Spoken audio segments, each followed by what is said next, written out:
मैं हूं उबैद कुरैशी। आप देख रहे हैं खबरनामा टीवी। चौधरी इमरान, चौधरी रिजवान, चौधरी अदनान, चौधरी फैसल, चौधरी वरासत, चौधरी वहीद के छोटे भाई चौधरी नोमान की दावत वलीमा का एहतमाम मुकामी मार्की में किया गया।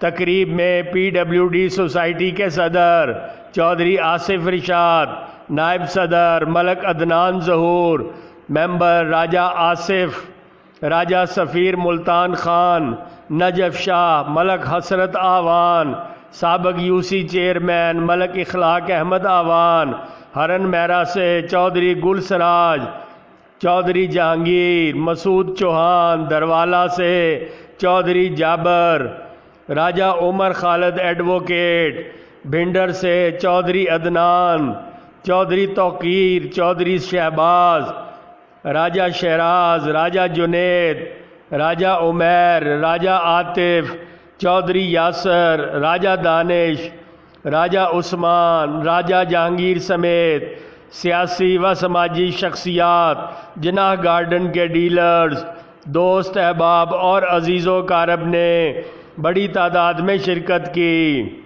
मेहमानों की तवाज़े पुरतकल्लुफ़ खाने से की गई। देखते रहिए खबरनामा टीवी, पढ़ते रहिए खबरनामा मैगज़ीन। अक्कासी राजा साजिद, हमारा चैनल सब्सक्राइब कीजिए। शुक्रिया।